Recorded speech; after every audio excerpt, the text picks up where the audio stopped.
stay, now adding even higher distractions. He knows that his job is just to stay right there. Slowly build up more and more distance. Okay, let's see how it goes. Kona, 3. Look at that. That is high distraction. A stay is one of the most practical and most used commands that we use as dog owners. I'm going to be teaching my puppy, 10 weeks old Dewey, a high distraction stay. If you follow all the steps in this video, I guarantee you it will change you and your dog's life. Part 1, indoor, no distractions. Let's get our dog to stay in this environment. We need to teach our dog the behavior of staying when there's nothing going on, and then we'll start to implement in different situations. Some prerequisites. Your dog needs to be comfortable with the place board. Usually dogs can, be comfortable within a minute or two if you do it right. And they should be able to follow lures and follow your commands. Very simple. As we do this, what we're gonna do is we're gonna start practicing just building a little bit of distance. And as we do this, we are going to be setting our dog up, not only for success, right? I know Dewey's gonna stay right here, but also for failure. This is something that we have to do with dogs. Not only set them up for success, but set them up for failure so that they can learn from their mistakes. This is how dogs learn. And we do have Dewey on a slip lead. And so if Dewey were to get off, I'm gonna slowly add distractions, distance, and duration. If Dewey gets off at any point, we are going to add a little bit of pressure, correct that behavior, show, no, this is wrong, your job is to stay. Stay. I am teaching my dog mostly German commands, so we are actually going to use bleib. That is what stay means in German. So if you hear me say bleib, that's what I'm saying stay. But we're gonna start slowly build distance. As we're practicing this, if our dog gets up, if Dewey has it from here, awesome, right? We'll pay him. We're gonna slowly build up distance and duration. And if Dewey were to get off, I'm going to take a half a step back and try again. If he fails at 10 feet, but he succeeds at 5 feet, I'm gonna try 5 feet, then 7 feet, then 10 feet, right? We have to build this up. And we want, something that we wanna do is also practice sit stays versus down stays. Those are two totally different things. If I put a dog in a down stay, it means to stay in a down, not to sit up. It's something really important.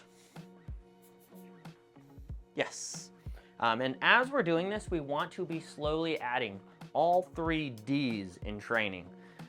I'm talking about distractions, duration, and distance. We want to be adding all of these things. So, right, a toy, here's an example. This is a pretty high distraction thing for Dewey. He has this down. Me walking around, I can walk to the front door past our little roadblock. See if he got that. Good boy. I'm gonna keep coming up and paying him. This is setting him up for success.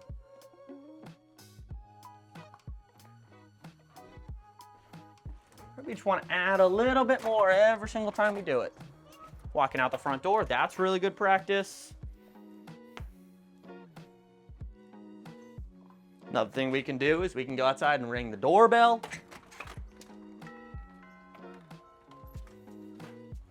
He's got that down, right? His job is just to stay, and he is figuring this out. That is adding a little bit of duration, a little bit of distance, and a little bit of distraction. We'll go up, we'll close the front door. What we're doing is now adding even higher distractions. Yes, good bleib. Right? We are showing him his job is to stay no matter what, and I'm going to, when I say setting a dog up for failure, I'm gonna do everything I can to get him off the place board. Yes. He is understanding. A stay means to stay. This is his job. We've been working on this for, I don't know, maybe 2 or 3 training sessions, quick 5-10 minute training sessions, and he has this down. No. Add a little pressure. Yes. Just bringing him back in. Added a little bit of pressure, showed him this is your job. Something that owners frequently struggle with when training their dog, especially things like this, is using positive only reinforcement to stop unwanted behaviors. It's hypocritical, right? We use positive reinforcement to encourage behaviors that we want and teach our dog to do things. But If a dog gets off the placeboard, we can't use positive reinforcement to bring them back on the placeboard and show them this, because inherently that is encouraging that behavior, and that I see it all the time. Owners frequently struggle with that. So practice this for a couple training sessions at your puppy's meal time. Put their kibble in a bag, feed it to them. Plain and simple. It takes 5 minutes. Once we have this down with high distractions, Dewey's not going anywhere. Right? I can jump around. We are trying to add as many environments and situations and proof this. Generalize this command as much as we can. Once we have this down, we can then start adding distractions outside in new environments. So the next step in teaching your dog a high distraction stay is bringing your dog into a mild distraction environment. We just put the placeboard down. He loves this thing. His mealtime is always on this, something really important. Good boy, yes. What we're gonna do here, this is a totally new environment and your dog is likely going to struggle with this at first. But we're gonna lure him into a down, yes. Bleib. Used to saying stay with most dogs, but we're bleibing around. If you speak German, let me know how my German is. Good boy.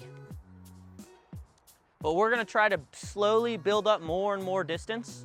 As you can see, we've worked on this for a session or two. I haven't been working on this for more than 12 hours with him. Did a little bit yesterday and a little bit this morning, that's all. His job, he knows that his job is just to stay right there. And he knows great things happen. If you feed your dog on their placeboard every day, mealtime, take 5 minutes and you feed them on there, it is going to change your dog's life. We are, again, adding duration, distractions, and distance. A distraction is standing right behind your dog where they can't see you. Dewey can't really see me. Yes, he passed that test. Yes, good boy. And the benefit of doing this when a dog is a puppy is their mind is, it's like a sponge, right? They take in all this information and they learn things so quickly. With an older dog, this probably would take a good amount longer, but he's killing it, right? This is exactly what we want. And so the more he does well, the more I'm gonna push him further and further. I brought a little distraction for him. Yes, good boy. Bleib. Another really helpful thing is to start introducing the command once our dog has it. I say bleib, you'll probably say stay, whatever. Wait is a somewhat frequent one, but stay is the best. No. Nope. Hey, nope. So he is paying attention to that. This is a higher distraction that he's not used to. I'm going to correct and bring him back into a down, because that's where we were. Bleib. And now, since he failed at that, really good example for you guys, I'm gonna take a half a step back. I'm not gonna throw it as hard, and I'm gonna do it a little bit closer. Yes, good boy. Yes. Yes, good boy. But the more we can generalize this command in different environments, we can grab a stick, right? We can grab a rock. You know, I don't recommend throwing rocks, but you know, just the more we can generalize this command, the better off your dog's gonna be. Because if we only work on a stay with me standing here, coming back and paying him, standing here, coming back and paying him, that's all he's gonna understand. The second we squeak a toy, the second something more fun is out there, dog's never gonna understand it. So you saw how I just used some balance training to discourage certain behaviors, and then positive reinforcement to encourage behaviors, right? Let's put him up into a SIT. Yes. Bleib. Now he's in a sit stay. We're gonna do the same exact thing. No. Yes, good boy. He thought about getting off, but he didn't. So I'm going to reinforce that behavior. Yes. Good. You love squeaky toys? No. Sits. Yes. Yes, good boy. Right? He got up for a second, so I said no. And then I took a half a step back. Instead of going all the way around him squeaking, I only squeaked a little bit. So he seems to have this down pat. What we can now start doing is removing the placeboard. This is part number 3. Hi. foot high means free. Let's see if we can do something so he doesn't get on the place board. Because I guarantee you, if I just put this thing down, even upside down. Okay, well, he got that one, so he didn't care about it. He does a little bit, whatever. We're gonna put him off the place board. Practice it now, Dewey. Plus. Yes, pay him there. This is going to be even more difficult for him. Dewey, bleib. Again, bleib means stay, but we're not gonna push him too hard at first. His job is just to stay. And when he stays and he doesn't move, he gets paid. Reinforced.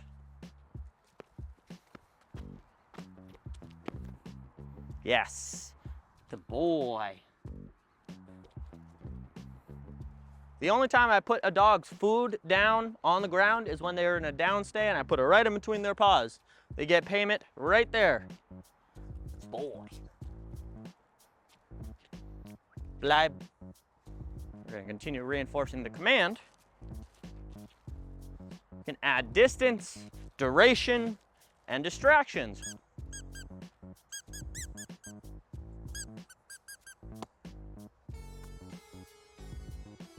Yes, good boy. See how I'm slowly building up on all of these things? That is what is really important. It's not, I didn't bring them from inside my living room to outside off the place board with a distraction. No, we built up to it. Continuing to show the proper behaviors. This is really gonna push him. No. No. Lure him back into a down. I gave him a little bit of pressure. Bleib. Let's try that again. This is a very high distraction. We're gonna grab this toy again, but I'm gonna make it a little bit easier for him. Yes, good boy.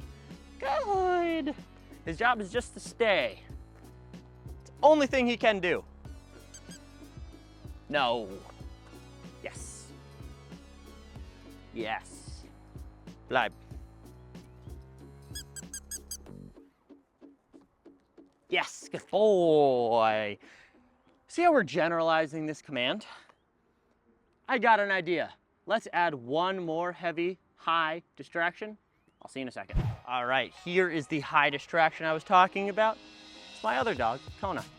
This is going to be really high, and this is gonna be a really good example for you on, you can always add more distractions and different environments. Dewey. Sits. Platz. No. Platz.